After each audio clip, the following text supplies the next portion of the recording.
The coffee had gone cold an hour ago. I sat in the dimness of my motel room, the glow from my laptop, the only light, watching the cursor blink on a blank email. Outside, the interstate hummed with late-night traffic. Inside, I was trying to remember when I'd stopped being a father and become just an obstacle. My hands shook as I closed the laptop. Not from fear, not from cold, from something else entirely. Something I hadn't felt in the 3 decades I'd spent running Chen's Kitchen on Foster Avenue. Something that felt dangerously close to freedom. But I'm getting ahead of myself. 6 months ago, I sold Chen's Kitchen for $847,000. After 32 years of 16-hour days, burned fingers, and the smell of ginger and garlic soaked so deep into my skin, I wondered if it was permanent. After my wife Linda passed 5 years back, that restaurant was all I had. Every wok, every cleaver, every recipe card in her handwriting. But at 67, my knees couldn't take the kitchen floors anymore, and my hands couldn't hold a knife steady past the dinner rush. Michael, my son, insisted I come live with him and his wife Vanessa in their house in Riverside. "Dad, you can't be alone in that apartment," he'd said over the phone. "We've got plenty of room. The kids would love having Grandpa around." The kids? My granddaughters, Emma and Sophie, 8 and 6. I'd barely seen them grow up. Too busy with the restaurant. This felt like a second chance. I gave Michael $2,000 a month for expenses. Seemed fair. I had my savings, my Social Security, and the money from the sale sitting in my account. I wasn't a burden. I was contributing. The first week was good. Great, even. I'd wake up early, make breakfast for everyone. Real breakfast. Not the cereal and Pop-Tarts Vanessa usually threw at the girls. Congee with century egg for me. Pancakes shaped like Mickey Mouse for Emma and Sophie. Omelets for Michael and Vanessa. The girls loved it. "Grandpa, can you make the pancakes again tomorrow?" Emma asked, syrup on her chin. "Every day if you want," I'd promised. But by week 2, Vanessa started leaving notes. "The girls need to be at school by 8:15. Then, can you pick them up at 3:30? Then, Emma has soccer practice. Sophie has piano. Here's the schedule." I didn't mind. I had time. Michael worked long hours as a regional manager for some software company. Vanessa did something with social media, always on her phone, always filming herself for what she called content. I never understood it, but she seemed busy. By month 2, I was doing all the school runs, all the activities, packing lunches, helping with homework. Still, I told myself this was good. This was being useful. This was earning my keep. The first crack appeared when I suggested we go out for dinner. "My treat," I said. "There's this new Vietnamese place downtown I've been wanting to try." Vanessa looked up from her phone. "We can't really afford to eat out right now, Dad." I blinked. "That's why I said my treat. I'm paying." "It's not about the money," she said, but her tone suggested it absolutely was.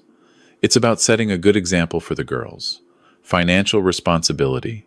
I let it go. But something bothered me. I was giving them $2,000 a month. Where was that going? Month 3. I walked into the living room one Saturday afternoon. Michael and Vanessa were having drinks with some of her friends, people I'd never met. I started to sit in my usual chair by the window. "Dad," Vanessa's voice was sharp, "we have guests. Could you maybe watch TV in your room?" I looked at Michael. He was studying his drink.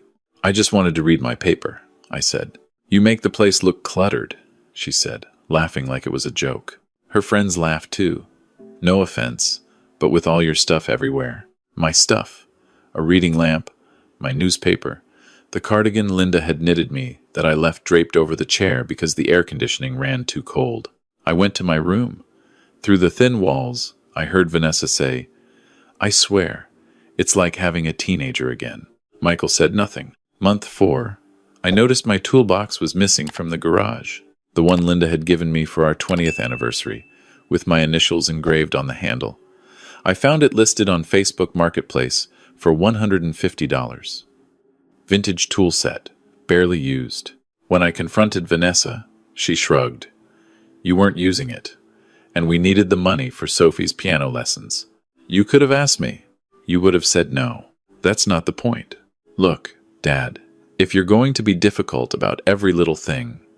She left the threat hanging. I checked the piano lesson schedule. Sophie had never started piano lessons. That night, I logged into my bank account for the first time in months. I'd set up automatic transfers to Michael's account, $2,000 on the first of each month. Simple, except when I looked at my transaction history, my stomach dropped. The $2,000 monthly transfers were there, but so were others. One for $8,500 in September, another for $12,000 in October, $1,300, $1,500 and $300. In November, smaller ones scattered throughout, $800 here, $1,200 there, $127,847 gone in 5 months. I checked my email, hands shaking. Nothing from the bank, no alerts, no statements. Then I noticed. My email address listed on the account wasn't mine anymore. It was michaelchen.your@gmail.com. Someone had changed it. I sat there in the dark, the numbers glowing on my phone screen, and felt something crack inside my chest. The next morning, I played normal, made breakfast, drove the girls to school, came home. Vanessa was in the kitchen, filming herself making a smoothie. "Hey Dad, can you move? You're in my shot." I moved. That afternoon, I drove to the FedEx office and printed out every bank statement from the last 6 months. Then I went to the library and used their computer to forward all those emails to a new account I created. Evidence. Documentation. The way I'd kept records in the restaurant. Everything written down. Everything saved. December 20th, Vanessa announced they were having a Christmas Eve party. "Just a few friends," she said. 20 people, max. "Should I cook?" I asked. I'd been planning to make a feast. Peking duck, my special egg rolls, Linda's recipe for honey-glazed ham. "Oh, God, no," Vanessa laughed. "No offense, but we're having it catered. Real food, not your Chinese stuff. Real food." As if the cuisine I'd spent 32 years perfecting was somehow not real. Christmas Eve arrived cold and bright. I woke up early anyway, habit from 3 decades of restaurant mornings. The house was already chaos. Vanessa directing caterers. Michael setting up a bar in the dining room. The girls were with Vanessa's mother for the night. By 6 p.m., the house filled with people I didn't know. Vanessa's influencer friends. People who spent the whole time filming themselves, drinking champagne, and laughing too loud at things that weren't funny. I stayed in my room. No one came to get me. At 7:30, I got hungry. I hadn't eaten since breakfast. I went to the kitchen. Vanessa was there with 2 of her friends, all of them holding wine glasses. "Oh," she said when she saw me. "We're kind of in the middle of something.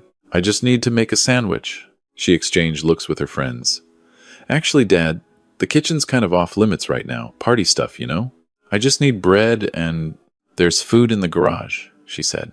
"From yesterday. Help yourself." The garage, where we kept the trash cans and recycling. I looked at Michael, who'd just walked in. "Son?" He looked away. "Dad, it's easier if you eat separately tonight. We have guests." Something in his voice, not apologetic, annoyed. I walked to the garage. On a TV tray next to my car sat a paper plate covered in plastic wrap. Leftover Chinese takeout from 3 days ago, the sauce congealed, the rice hard. Not even my cooking. Cheap takeout they'd ordered from Golden Dragon, the place with the C health rating. I stood there, in the cold garage, holding that plate, listening to laughter from inside. Someone had left the door cracked, and I could hear Vanessa's voice, loud with wine. Honestly, I don't know why Michael insists on keeping him here. It's like having a permanent house guest who contributes nothing. "Doesn't he help with the kids?" one of her friends asked. "Oh, please. He's their grandpa, not a nanny." "That's different. And between you and me, the girls are kind of weirded out by him. He barely speaks English properly. I was born in San Francisco. My English was fine." "How much longer?" another voice asked. "Not much," Vanessa said. "Michael's been talking to an elder care attorney. There's this great memory care facility in Scottsdale. We're working on getting him declared incompetent. Early dementia, you know, Then we can access the rest of his assets, sell them, and finally get that lake house we've been looking at. Memory care. Dementia. I was 67, not 97. My mind was sharp, sharper than theirs, apparently. What about the money from his restaurant? Already mostly gone, Vanessa laughed. God, it was so easy. He set up this joint account when he moved in, for household expenses. I just convinced Michael to make me a signer too. The old man never checks his statements. We've been pulling whatever we need. The Tesla? Yep. Michael's wanted one for years. Early Christmas present to ourselves. I set the plate down carefully, very carefully. Because my hands were shaking so hard, I was afraid I'd drop it. I walked back through the house. No one noticed me. I went to my room, pulled out my old duffel bag from under the bed, and started packing. Clothes, documents, my wallet, Linda's photo, the jade bracelet she'd worn every day. It took 15 minutes. I walked out the front door while the party was still going. My car keys were in my pocket. I got in my 15-year-old Camry and drove away. No one noticed. I checked into a Motel 6 off Route 40. The room smelled like industrial cleaner and old cigarettes, but it was quiet. I sat on the bed and called David Ortega. David had been my commercial real estate attorney when I bought Chen's Kitchen. We'd stayed friends, occasionally meeting for dim sum. He was 70 now, semi-retired, but his mind was steel-trap sharp. "Robert," he said when he answered. "Merry Christmas. Everything okay?" "No," I said, and I told him everything. The silence when I finished was heavy. "Can you meet me tomorrow?" he asked. "I'll cancel my plans. Bring all your bank statements." December 26th. I sat in David's office, a converted brownstone in the old downtown. He'd reviewed everything I brought. His expression was grim. "This is textbook elder financial abuse," he said. "And the part about getting you declared incompetent? That's conspiracy to commit fraud, possibly more. What are my options?" He leaned back. "Several. We can file a police report. We can file civil charges. We can freeze your accounts immediately and demand restitution. But Robert, I need to tell you something first." He pulled out a different folder. "A month ago, I got a call from an attorney in Portland, Henry Chang's attorney. Henry, my cousin. We'd been close as kids, drifted apart as adults. I'd sent him a Christmas card every year, got one back. That was about it. Henry passed away in October," David said gently. "I'm sorry.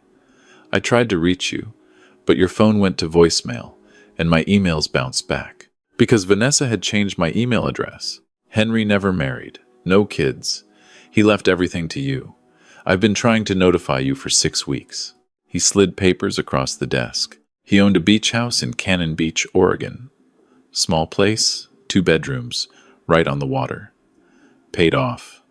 Worth about $650,000. Plus, he'd set up an irrevocable trust with $400,000. The trust was specifically structured so only you can access it, and only for your direct benefit. No one else. Ever. I stared at the papers. Henry's attorney, Grace Wu, did some investigating when she couldn't reach you. She got concerned, found out where you were living. She actually hired a private investigator who documented some of what was happening. He opened another folder. Photos. Me driving the girls to school. Me doing yard work. Me carrying groceries. Time-stamped, dated. A log of my daily routine. Grace was worried about elder abuse. She was right. Henry knew you'd sold your restaurant. He wanted to make sure you were protected. The trust has specific clauses. If anyone tries to get you declared incompetent or tries to access your assets through guardianship, they're automatically excluded from any inheritance. Ever. Henry put that in before he died. He knew? My voice cracked. He suspected. You'd mentioned Michael in your Christmas cards.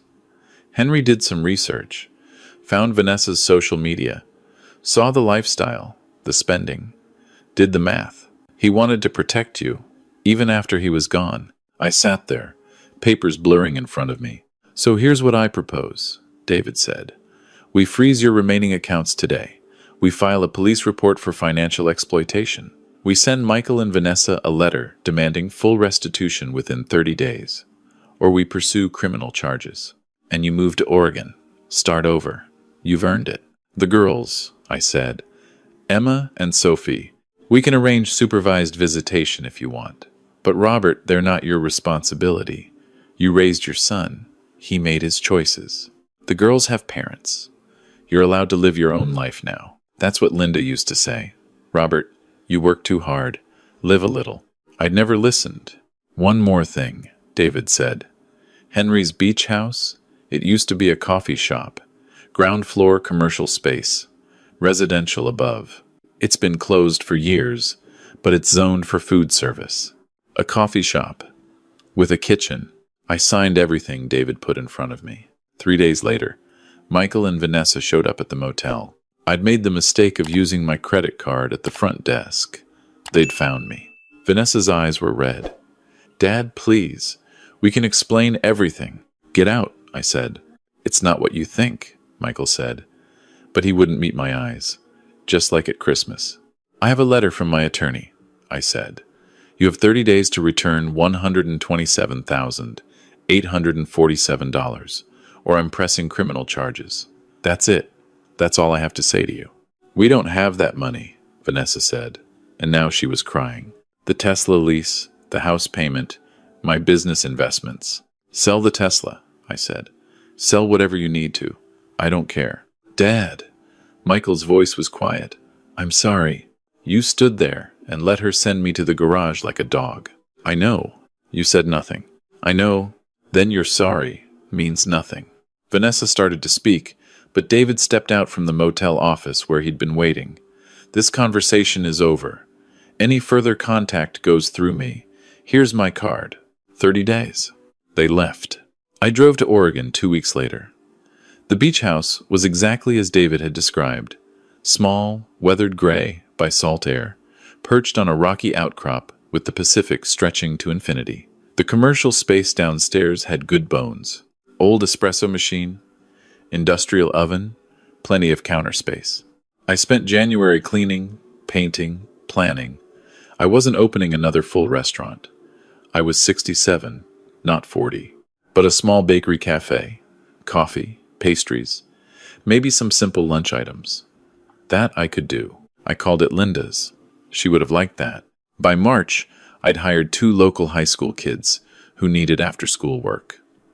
By April, I had regulars. Tourists who stumbled in for coffee, locals who came for my egg rolls and char siu bao. I kept the menu small, just things I loved to make. Michael sent the money in 2 installments. Sold the Tesla, took out a loan for the rest. Vanessa's influencer career had tanked after the private investigator's report somehow leaked to some drama channels. Karma worked in mysterious ways. In May, I got a letter from Emma. She was 9 now. She'd written it herself, in careful block letters. Dear Grandpa, Mom says we can't see you anymore. But when I'm older, can I visit? I miss your pancakes. Love, Emma. I wrote back, Dear Emma, when you're older, the door is always open. Love, Grandpa. I don't know if she ever got it. Michael and Vanessa moved to Texas in June. Something about a fresh start. I sent a Christmas card to their new address. It came back, returned to sender. The girls weren't my responsibility. David was right about that.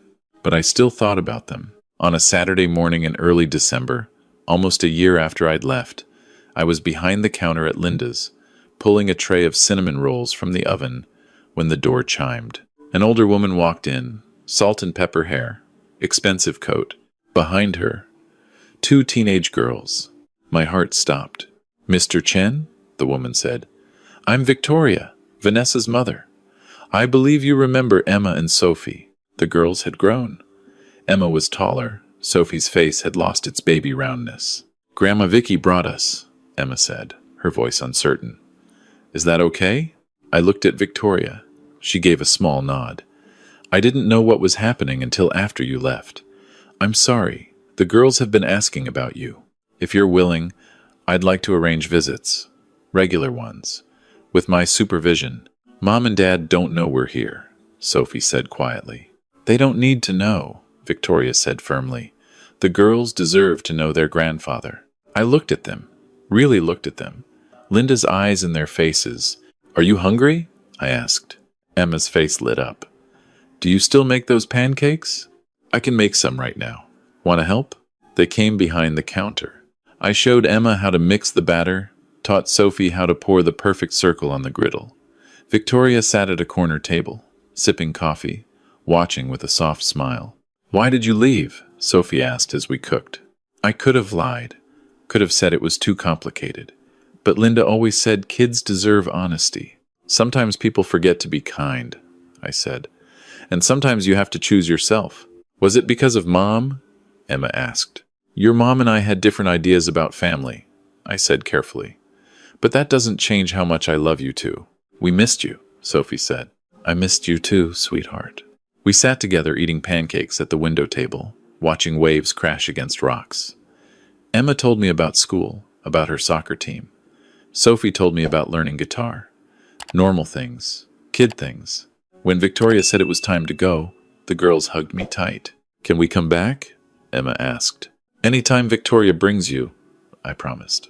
They've come every other Saturday since. Sometimes we bake, sometimes we walk on the beach. Sometimes we just sit and talk. Victoria always stays, quiet and watchful, but kind. I don't know if Michael knows. I don't ask. The girls don't volunteer. But on those Saturday mornings, when I hear the door chime and see them walk in, smiling, I think about Linda, about the restaurant we built together, about the life we made. She used to say, Robert, success isn't about how much you make, it's about how much you keep. I thought she meant money. Now, watching Emma teach Sophie how to fold dumpling wrappers, flour on their noses, laughter in their voices, I understand. It was never about the money at all. The coffee's hot now. The morning light slants through the windows of Linda's, catching dust motes and golden beams. The espresso machine hisses. The oven timer dings. I have cinnamon rolls to frost, coffee to brew, a life to live. My house, my rules, my peace. And on Saturday, the girls come home.